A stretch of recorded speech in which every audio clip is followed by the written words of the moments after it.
સૌ સંકલન સમિતિના આગેવાન શ્રીઓ, એમ હૈપાલસિંહ મકરાણા, આ સભાની અંદર મોટી સંખ્યાની અંદર ઉપસ્થિત સૌ વડીલો, મુરબ્બીઓ, મારી માતા બહેનો અને યુવાન સાથીઓ, मंजिल मिलेगी भटक कर ही सही, गुमराह तो वो है जो आज भी भाजपा में है। आज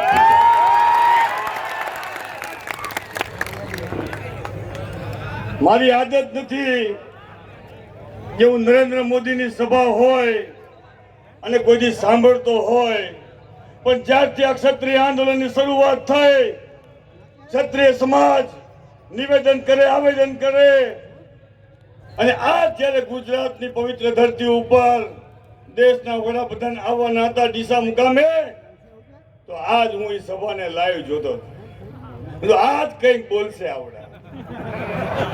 આમાંથી જો કોઈ સાંભળ્યું તો મને ખબર નથી, પણ મેં આજ એમની સ્પીચ સાંભળી. ક્ષત્રિયો વિશે એક પણ શબ્દ ન બોલ્યા, પણ એક શબ્દ જરૂર બોલ્યા આજે, કે મારું અને મોદી સમાજનું અપમાન કોંગ્રેસ પાર્ટીએ કર્યું, ફલાણા ભાઈએ કર્યું, અમને બહુ દુઃખ લાગ્યું. અરે મોદીજી, તમારું અપમાન એ અપમાન, અમારી મા બહેનનું અપમાન એ અપમાન નથી. સમગ્ર ગુજરાતની અંદર તાલુકે તાલુકે, જિલ્લે જિલ્લે ક્ષત્રિય સમાજોએ આવેદન પત્ર આપ્યા, વિનંતી કરી, સંમેલનો કર્યા. રાજકોટની અંદર 5 લાખથી વધુ ક્ષત્રિયો ભેગા થયા. મર્યાદાની અંદર હાથ જોડીને કીધું કે તમે ટિકિટ રદ કરો, પણ છતાં પણ એમનો અહંકાર ક્યાંક છાપરે ચડીને બોલતો હોય એવું લાગ્યું આપણને. અને એ અહંકારની અંદર મેં આપણા વડીલ મુરબ્બીઓને પૂછ્યું કે આટલા આવેદન નિવેદન મહાસંમેલન પછી પણ આ ભાજપ એક ટિકિટ રદ કેમ નથી કરતું? કેમ કે સાબરકાંઠાની અંદર 3 વાર ટિકિટ બદલી, બરોડામાં બદલી, તો આ તો ક્ષત્રિય સમાજ 5 લાખ ભેગો થયો. વડીલોએ મને કીધું કે હરપાલસિંહ વિનાશ કાળે વિપરીત બુદ્ધિ, અને મહાભારતની અંદર પણ શિશુપાલને 100 ગાળ બોલવાના એક અભય વચન હતું કે જ્યાં સુધી 100 પાપ કરે ત્યાં સુધી એનો વધ નહીં થાય. એવી જ રીતે જ્યારે 101મી ગાળ બોલ્યો, ભગવાન શ્રી કૃષ્ણએ સુદર્શન ચક્રથી એનું માથું વાગ્યું હતું. આ મહાભારતની અંદર દાખલો છે. એવા ને એવા 100 પાપ ભાજપની સ્થાપના થઈ પછી ગુજરાતની અંદર, સમગ્ર દેશની અંદર 100 પાપ કરવામાં આવ્યા. સૌથી પ્રથમ પાપ જો કંઈ કર્યું હોય તો આ દેશની એકતા અને અખંડિતતા, આ હિન્દુ મુસ્લિમને અલગ કરવાનું પહેલું પાપ ભાજપે કર્યું. બીજું જો કોઈ પાપ કર્યું હોય તો આદિવાસી સમાજને એના જળ, જમીન અને જંગલના અધિકારથી વંચિત કરવાનું બીજું પાપ કર્યું. ત્રીજું પાપ જો કોઈ કર્યું હોય તો દલિત સમાજના ન્યાય, એની માંગ કરતો હોય, એની ક્યાંક મર્યાદાની વાત કરતો હોય, પણ એને એના હકથી વંચિત કરવાનું પાપ આ ભાજપની સરકારે કર્યું.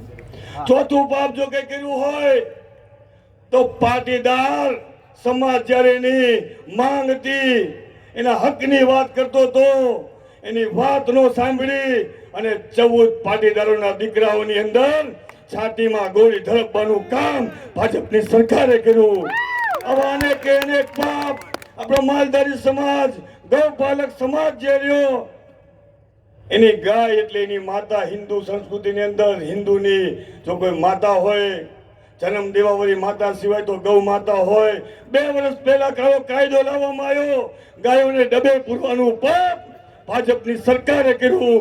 આમ કરતા કરતા કરતા 100મું પાપ પરસોત્તમ રૂપાલાએ મારી મા બેન ઉપર ટિપ્પણી કરવાનું કર્યું.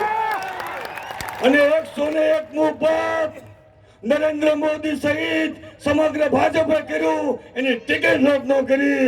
હવે તો સુદર્શન ચક્ર ક્ષત્રિયના એક આંગળી ઉપર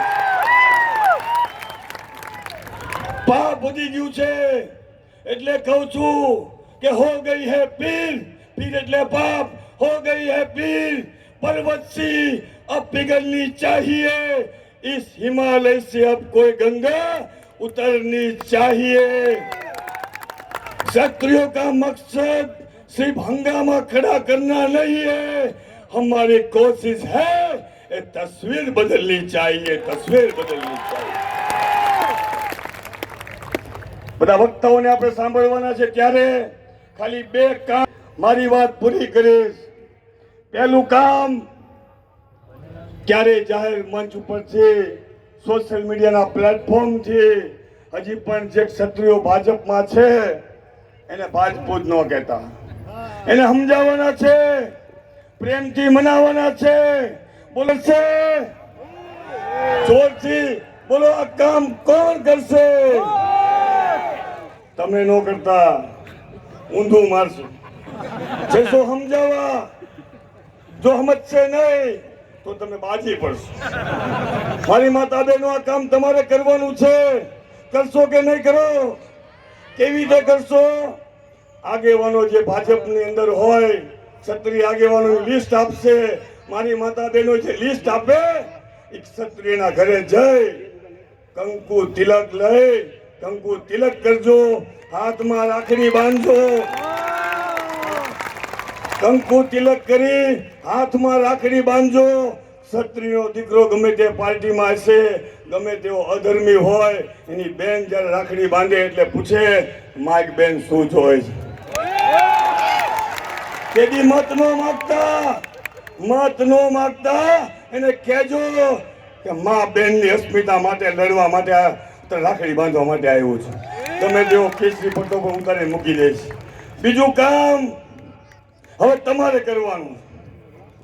કરણસિંહ, મારી વિનંતી છે આપને કે સંકલન સમિતિ પણ જાહેરાત કરે।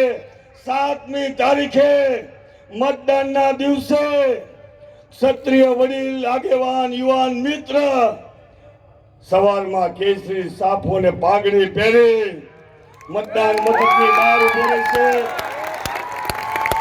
મતદાન મથકની બહાર ઉભો રહેશે। હું તમને તાકાતથી કહું છું, એક ભાજપ વાળાની અંદર વેંત નથી। સાફાની સામે કેસરી ટોપી 2 મિનિટ ઉભી રહે, બૂથ છોડી દેશે, બૂથ છોડીને ભાગી જશે। ક્ષત્રિયો ખાલી ઉભો હોય અને કોઈનામાં તાકાત હોય કે મારી મા બેન વિશે અભદ્ર ટિપ્પણી કર્યા પછી 1 મિનિટ બૂથમાં ઉભો રહે કે? આ બસ 2 કામની વાત। આપણે આપણી કોશિશ મૂકવાની નથી। અને કવિએ કીધું છે, લહેરો સે ડર કર नौका पार नहीं होती, कोशिश करने वालों की अरे कुछ किए बिना जय जयकार नहीं होती, कोशिश करने वालों की। चलो नारो, रैली नहीं है रेला है, क्षत्रियों का मेला है। रैली नहीं है रेला है, क्षत्रियों का मेला है। हजी पाछળ વાત ના આવતો, રેલી નહીં है રેલા है, क्षत्रियों का मेला है। અને અહીંયા સભાની અંદર કોઈ ખંભાત વિધાનસભાના આવ્યા છે? અહીંયા હાથ ઊંચો કરે, ખાલી આવ્યા છે?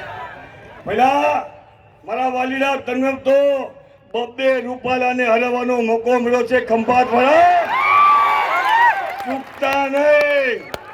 1 રૂપાલા લોકસભામાં લડે છે, એ કોણ? મિતેશ રૂપાલા। શું નામ છે? મિતેશ રૂપાલા। અને ખંભાત વાસીઓ બીજો ચિરાગ રૂપાલા પાડી દેવાના છે। જય ભવાની, જય ભવાની।